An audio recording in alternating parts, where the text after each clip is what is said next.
Baik, Assalamualaikum warahmatullahi wabarakatuh.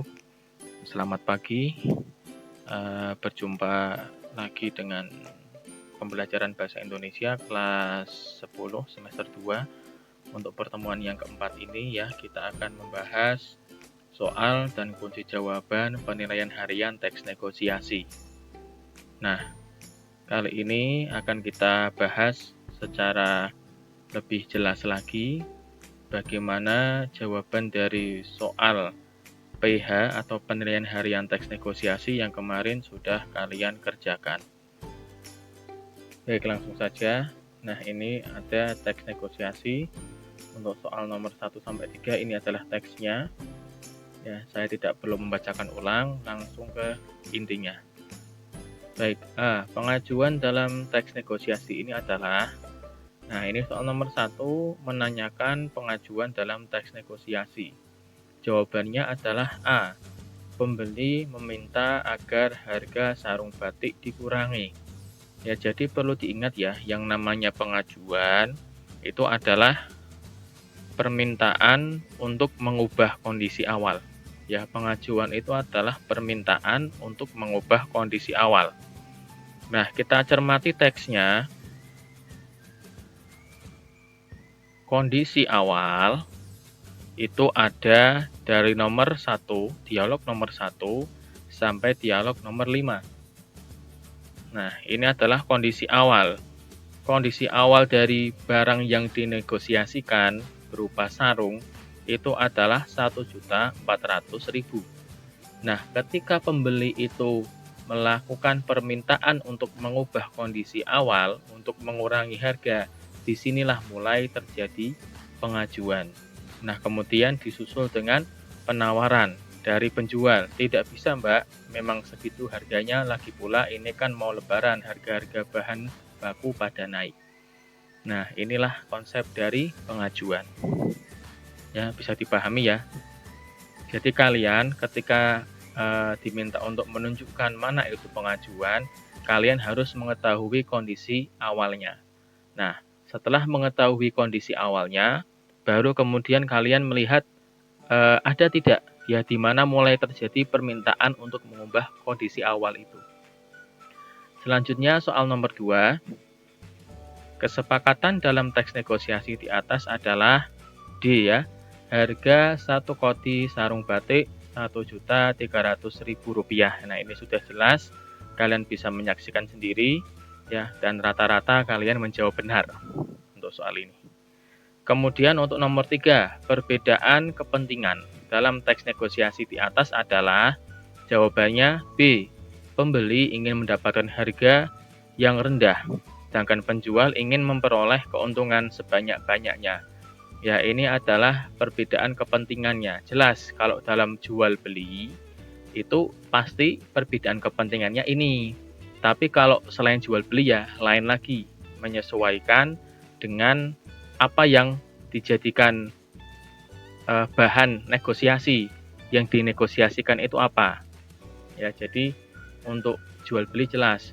Perbedaan kepentingannya, pembeli itu ingin harganya murah, penjual itu ingin untung banyak. Nah, akhirnya kan berbeda. Ya. Berikutnya, soal nomor 4. Nah, ini tentang rencana melanjutkan pendidikan setelah lulus dari SMP ya. Nah, pengajuan dalam teks negosiasi ini adalah, nah ini sama konsepnya ya. Jawabannya adalah C. Ayah meminta anak untuk melanjutkan pendidikan ke SMA. Mengapa demikian? Kita lihat kondisi awalnya ya. Ya, kondisi awal itu dari nomor 1, dialog nomor 1 sampai dialog nomor 4. Kondisi awalnya apa? Anak ingin masuk sekolah kejuruan. Ya. Kemudian si ayah itu meminta untuk mengubah kondisi awal, yaitu anak sebaiknya ke SMA saja.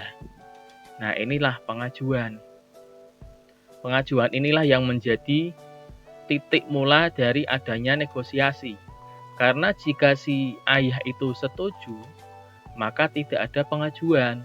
Karena ayah tidak meminta untuk mengubah kondisi awal, mau menuruti kondisi awal, sedangkan di sini ayah itu tidak mau menuruti.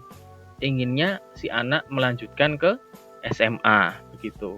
Ya, jadi pengajuan dalam teks negosiasi itu adalah C ya, ayah meminta anak untuk melanjutkan pendidikan ke SMA. Nah, kemudian yang kelima, apa alasan yang disampaikan oleh anak sehingga ayah mau menerima keputusan anak? Ini jawabannya adalah A ya, ini saya ganti ya. Jawabannya adalah A. Jadi anak menyampaikan bahwa yang akan sekolah adalah dirinya bukan orang tuanya. Selain itu, setelah lulus SMK, anak bisa langsung mendaftar kerja. Anak juga meyakinkan ayahnya bahwa keputusannya ini sudah dipikirkan terlebih dahulu. Nah, ini banyak yang menjawab benar ya. Ini jelas alasan yang bisa mempengaruhi itu ini ya. Dialog nomor 8. Waduh, ayah gimana sih? Emangnya ayah yang mau sekolah? Lagian kalau nanti gak kuliah, aku langsung bisa kerja di perusahaan otomotif. Nah, ini adalah kalimat yang bisa akhirnya mempengaruhi. Kemudian nomor 10. Ayah tenang saja, semuanya sudah aku pikirkan, ayah doakan saja biar aku mudah meraih cita-cita. Nah, ini juga alasan yang bisa mempengaruhi.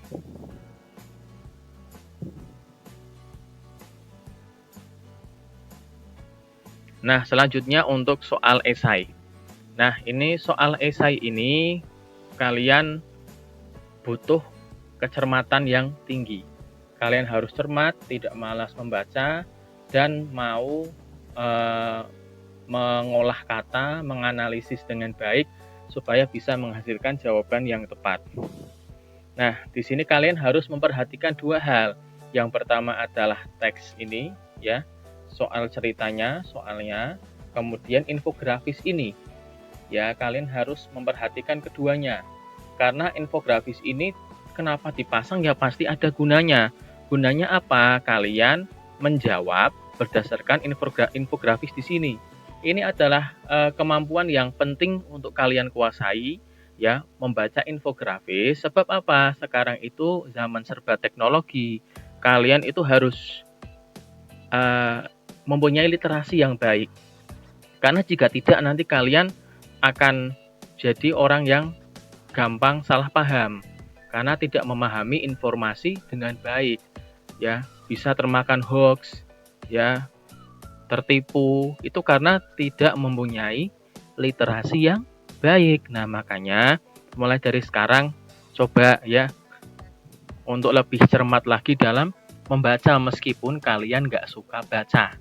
Ya, karena sekarang itu zaman media ya, Facebook bentuknya tulisan, Instagram juga ada tulisannya, itu butuh kemampuan membaca yang baik ya untuk mencerna informasi supaya kalian itu tidak salah paham dan nantinya justru bisa menimbulkan masalah akibat kesalahpahaman kalian.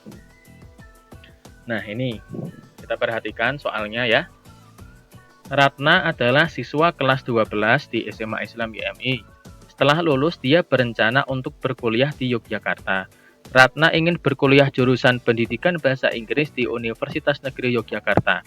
Namun orang tuanya tidak setuju jika Ratna kuliah di Yogyakarta. Orang tua Ratna ingin dia kuliah di Pekalongan saja, sebab di Pekalongan juga ada perguruan tinggi yang memiliki jurusan pendidikan bahasa Inggris. Dengan berpedoman atau mengacu pada infografis pada soal ini, apa yang akan disampaikan Ratna kepada orang tuanya agar keinginannya untuk kuliah di Yogyakarta disetujui? Nah, simpel. Ya, kita harus mencari alasan mengapa kok harus kuliah di Yogyakarta. Nah, jawabannya ada di infografis ini. Kita cari ya. 1. Yogyakarta itu kota belajar. Kemudian 98% tujuan kuliah mencari ilmu. Ya, masih dipercaya sebagai kota tujuan bagi orang tua untuk menitipkan anaknya kuliah. Kemudian Jogja itu kota yang nyaman. Terdapat kampus yang terbaik, biaya hidup di Jogja murah. Nah, ini tinggal dibuat. Ya. Tinggal dibuat alasannya. Nah, contohnya seperti ini. Jawabannya, jadi Ratna akan menyampaikan kepada orang tuanya bahwa Yogyakarta adalah kota pelajar dengan kampus yang berkualitas.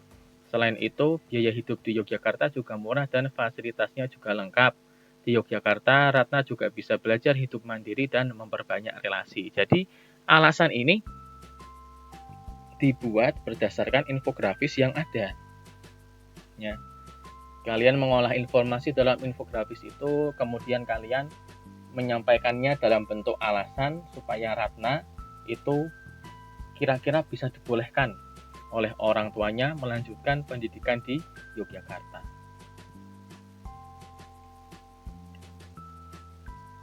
Baik, selanjutnya soal nomor 7. Kelapa sawit adalah komoditas yang makin gencar dikembangkan di Indonesia. Sektor produksi kelapa sawit telah menjadi penyumbang devisa terbanyak bagi negara dengan total 239 triliun rupiah pada tahun 2017. Meskipun demikian, sisi lain gencarnya produksi sawit juga menimbulkan berbagai permasalahan lingkungan. Pak Arya adalah anggota DPR RI yang juga seorang aktivis lingkungan ingin menyuarakan pendapatnya dalam rapat anggota DPR RI tentang masalah ini. Dengan mengacu atau berpedoman pada infografis dalam soal ini, alasan apa yang akan disampaikan Pak Arya agar pemerintah mau mengatasi masalah lingkungan yang timbul akibat menjamurnya industri kelapa sawit? Nah, kita lihat infografisnya. Sawit menjamur tapi mematikan. Ya, menjamur di sini bukan kelapa sawitnya jamur, itu ada jamur-jamurnya, itu bukan. Menjamur itu maksudnya banyak, ada di mana-mana. Ya, banyak atau diproduksi dalam skala yang besar, bukan berarti ono jamur ini udu. Ya, ini ada yang salah paham ini. Ya, kita lihat apa ini dampak negatifnya. Nah, ini adalah dampak negatifnya. 2,5 juta hektar hutan Indonesia dan Malaysia hilang dalam 20 tahun terakhir dan seterusnya. Nah, ini kita tinggal masukkan saja.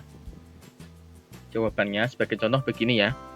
Sebagai anggota DPR RI yang peduli lingkungan, Pak Arya akan menyampaikan dampak-dampak yang muncul akibat menjamurnya bisnis kelapa sawit. Antara lain, hilangnya 2,5 juta hektar hutan Indonesia dalam 20 tahun terakhir, hilangnya habitat bagi satwa yang dilindungi seperti orangutan, harimau Sumatera, dan gajah Sumatera. Apabila hal ini dibiarkan, maka akan terjadi kerusakan ekosistem yang memicu terjadinya perubahan iklim dan kerusakan lingkungan yang parah.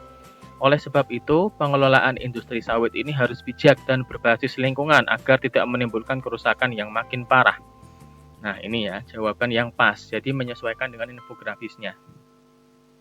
Nah, ini masih sangat relevan ya pelajaran ini, terutama tentang ini kelapa sawit ya, karena memang industri kelapa sawit itu menjamur atau banyak sekali atau marak digencarkan di Indonesia, tetapi dampak lingkungannya juga besar.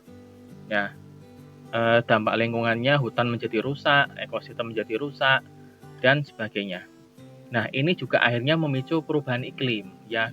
Seperti yang kalian saksikan di televisi atau di berita-berita di sosmed, ya, terjadi banjir di Kalimantan, ya, di Sulawesi, itu akibat perubahan iklim, akibat hutan yang gundul. Nah, jadi ini satu masalah yang serius sebenarnya ya, itu di Kalimantan terutama ya. Kalimantan itu hutannya berkurang sangat drastis ya, kalau kalian tahu ya. Nah, itu akibat kerusakan lingkungan, akibat keserakahan dari manusia. Nah, ini jadi satu pelajaran bagi kita semua. Baik, itu saja pembahasan pada kali ini. Terima kasih. Jika ada pertanyaan, silahkan kalian bisa WA atau mungkin menuliskan pertanyaan di kolom komentar. Terima kasih. Assalamualaikum warahmatullahi wabarakatuh.